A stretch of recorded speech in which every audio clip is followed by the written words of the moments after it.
Dobry wieczór wszystkim. I hope you guys are doing fantastic today. I'm Mystical, and I've been gone for a little while, but we're back now, and I'm here to bring you the latest in AR and VR news. So, as usual, you've got chapters down below to skip to any specific part of this video that you might be most interested in. With that being said, let's get right into the video. So first things first, we're going to absolutely fly through this one because it's not actually incredibly new, but the V68 update is out. So first of all, we've got reduced OpenXR latency on the Quest 3. V68 delivers a new frame timing algorithm for OpenXR on the Quest 3 that Meta claims will improve overall frame rate and prediction latency. In practice, Meta says this means you should see lower latency and less stuttering in OpenXR apps on the Quest 3. Then we've got content adaptive brightness, also for the Quest 3. According to Meta, CABC reduces contrast in darker scenes, improving the display experience. Based on the description, Meta's CABC sounds similar to the existing adaptive brightness features available on many LCD televisions. On these TVs, it works by dimming the backlight in darker scenes to achieve deeper blacks that are closer to true black than the murky gray typically achieved by LCD. Contrast brightness changes can be off-putting in content with greatly varying visuals though. So I guess we'll just have to see how Meta handles this. We've also got higher resolution screenshots, with V68 increasing that resolution from 1440 by 1440 to 2160 by 2160. So in case you guys do take quite a few screenshots on your Quest, you should see an improvement there. V68 also allows multiple apps and updates to be downloaded at the same time, and adds a new downloads tab to your library where you can manage and prioritize current downloads. We've got a new layout app with V68. Meta is shipping the new first-party utility app called Layout. Layout lets you measure real-world objects or visualize your space for new objects that you're thinking about buying or making. That's really cool, will come in very handy. We will have to see though how accurate it is. I've used these apps on my phone before, and let's just say they were accurate, but not incredibly accurate. Talking about V68, Meta AI has now been added, captured audio balance adjustment, a low battery alert, cloud backup management, and in-headset touch controller pairing. Previously, if you wanted to pair new touch controllers, you had to do it inside the Meta Quest app. Now you can do it inside the headset. Enough about V68. Let's talk about the V69 PTC that is already out for some users. First of all, from Luna on Twitter, Meta Quest Horizon OS V69 adds new videos called Headgaze Nux, suggesting that the non-3S headsets will be able to do the same things with the volume buttons. This is very interesting. This is actually something we've been able to do with Quest headsets for a while. I'm not sure how many of you guys even knew this, but if you don't have your controllers connected and can't use hand tracking for whatever reason, maybe it's too dark or something, well, you can actually gaze at something, press the volume button, and select it, basically using the headset as a controller. Now, this is limited, of course, as to what it can do, but apparently non-3S headsets might also have this. But the very exciting part of V69 and its headliner feature, I would say, is the seamless multitasking. Seems the headline feature of MetaQuest Horizon OS 69 is that it adds the seamless multitasking experimental feature that I previously data mined. It's limited to only one panel in this iteration, and of course has a performance trade-off. You can still close the menu at any time. Essentially, this will finally allow you to bring an application, a 2D app with you,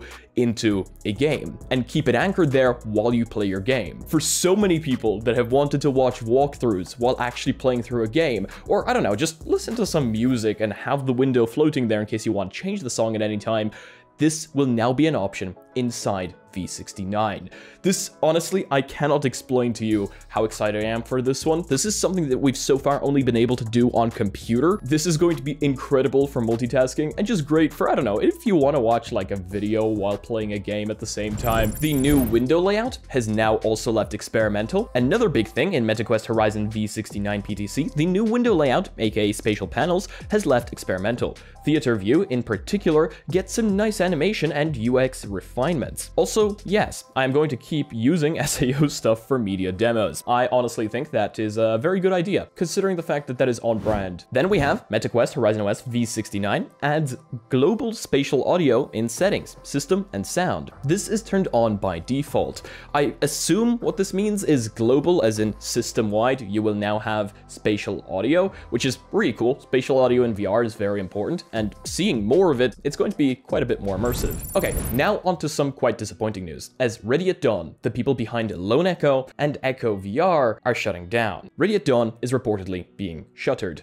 This comes after the studio was acquired back in 2020 and has only released one game since. Following the release of these two titles, the studio was eventually acquired by Meta in 2020 and then finally launched Lone Echo 2 on PC in late 2021. Whatever the studio was working on, it was unfortunately all for naught. Android Central reported today that Ready at Dawn is being closed down, effective immediately. That is incredibly disappointing. I myself absolutely loved the Lone Echo series, and we're not even going to talk about how much I liked Echo VR. I mean, it was just such a casual game that I could jump into at any time, even with you guys on live stream. The amount of times we jumped into that game just to play it, there was just something about that no gravity aspect of it that nothing else has come close to for me yet. But unfortunately, that of course died last year. Now, to kill off the studio that made it, it's a really weird decision to me, as they did create some of the best titles out there for VR. So I am very sad to see it go. I wish everyone from the studio all the best in your future endeavors,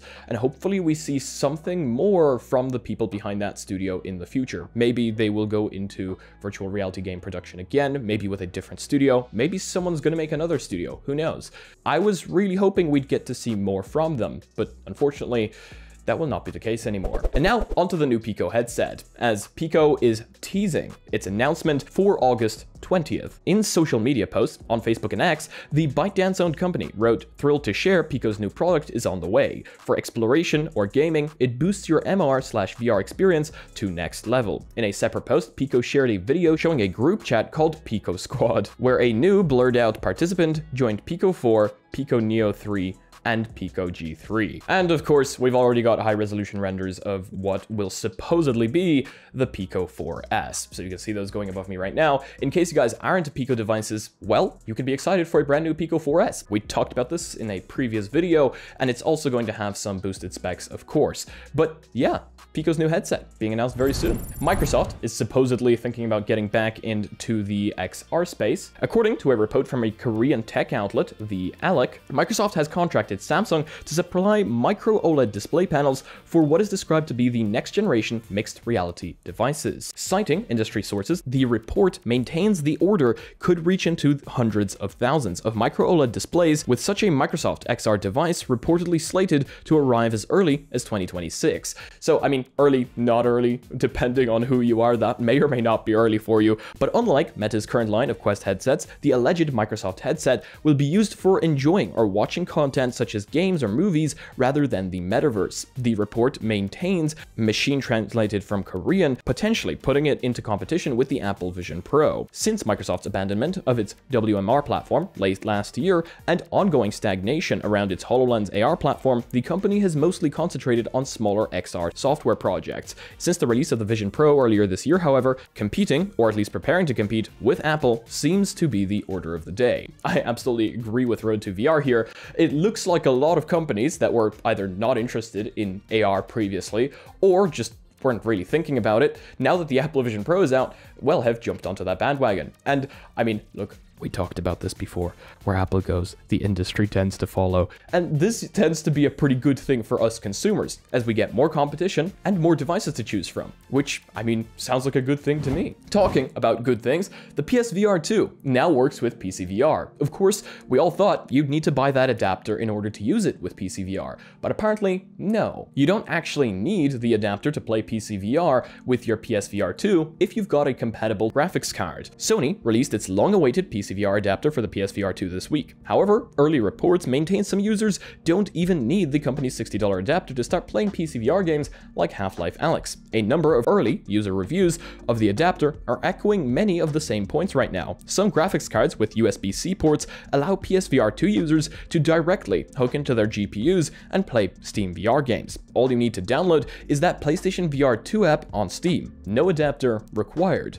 It's not just any old USB Type-C port though, but rather a bit of an oddball that has been deprecated in more modern GPUs. Virtual Link. So it does look like what Sony is actually selling you is a Virtual Link adapter, but if your GPU already has one of these, well, you don't need that adapter, which is brilliant. Now, again, this has been deprecated, which means that not a lot of people are actually going to have this, but in case you do, check, you might not need that adapter in order to play PC VR with your PSVR 2. How cool is that? It just kind of works. And talking about the PSVR 2, that discount that they had more than doubled its usual sales volume. The PSVR 2 got its first big sale the other week, which resulted in a large lift in sales volume for the headset in the US. At $550 MSRP, the PSVR 2 is actually more expensive than the PS5 console that powers it. That's made for a tough sell for some, especially with the Quest 3, its nearest competitor priced at $500, and not requiring a tethered console. Sony discovered this after its first big sale on the PSVR 2 the other week, which dropped the price of the headset down to $350, that's a 37% discount, and the price of Horizon Bundle down to $400. That's a 33% discount. In just the week or so that the sale was active, we can see that the sales volume for the headset more than doubled on Amazon US compared to prior months. That's pretty crazy, but I mean, that's what's going to happen. If you make the price comparable to the cheapest, let's say good PC VR headset out there, which is going to be the Quest 3, well, then you're going to have people debating. If they are only going for PC VR, do they want the Quest 3? If they don't care about the standalone capabilities, or do they want to go for the PSVR 2, which a lot of people are going to say, arguably, might just be the better choice for PC VR. But either way though, that's going to be it for today's video. Thank you all so much for joining me. I hope you guys have a fantastic rest of your day or night, wherever you are in the world. If you guys like this one, please give it a like. If disliked, I guess it works too. But let me know why down below. If you guys are not yet part of our community, check out our Discord and our Reddit down below where I want to see you posting your spicy memes. And thank you so much to all the amazing Patreons supporting this channel. You guys are what makes this possible. Thank you so much for your support, and thank you to anyone else supporting the channel in any way, shape, or form. As usual, if you guys want to be notified of future content coming up on the channel, make sure to smack that subscribe button before I dig my bell and see you in the next video. Peace.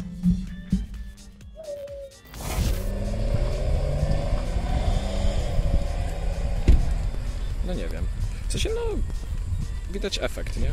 Wiadomo o co chodzi. Tylko ten koleś mi trochę psuje. To masz wodny aparat też, No. przez coś.